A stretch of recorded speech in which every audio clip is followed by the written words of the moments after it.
is Steve Molella. I'm a producer, songwriter, and drummer. I currently play in the band Finger 11. I was still touring with bands at the time, being a drummer, but I knew my heart was set on being a producer and writer and developing artists. I've always been drawn to the production of songs and what really does separate the good ones from the great ones.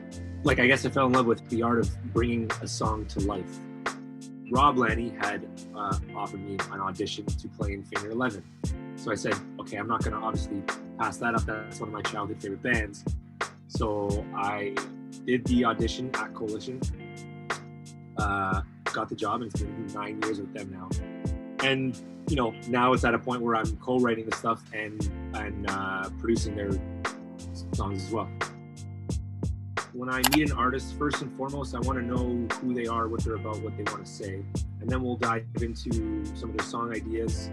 So I always want to make sure that the song is complete and has the right ingredients in it to kind of hold up on its own if you play it acoustically with a guitar or a piano or anything like that. So we'll record a demo of it, and I'll just sort of listen, passively listen, just kind of be like, you know, on my phone, play it back, the song telling me to do with it, as opposed to me trying to, you know, crowbar a few sounds into the song to sort of be like, yeah, I built it up, it's produced, like that's it. It's really what's getting the most out of the song and what's going to bring the song to life. And sometimes it happens in 1 hour, and sometimes it happens in 2-3 weeks. You don't really know. When it's done, it's done.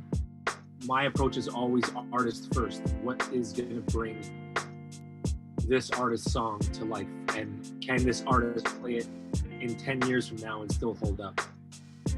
Because once it leaves my studio, it's still the artist for forever.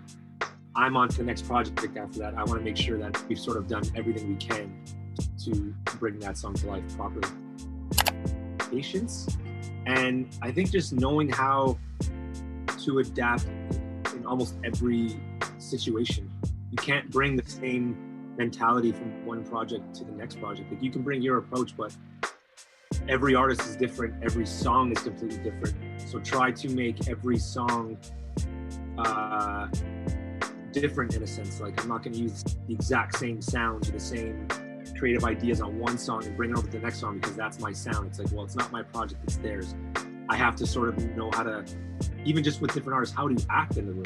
It's a mental game. So it's I know this artist just kind of likes to get to work, less of like the chit chat here, where other artists sort of need that other stuff because they're stressed in the studio, and you have to sort of ease their, you know, the tension in the studio. Your mental game has to be there as much as your, I guess, your producer's skill set.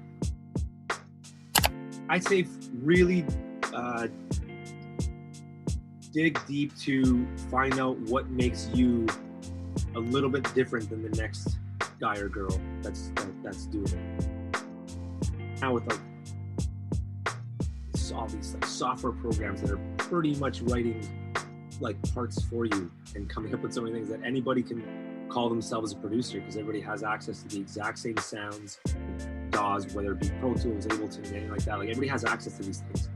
It's what do you do with those ingredients, and how are you different than the next person? I think that's the biggest piece of advice, is how can you stand out? And it's not really about, you know, being better, like who's better than this guy, gotta be better than this. It's just being true to yourself. The main thing is just hard work. You have to be the hardest worker in the room, always.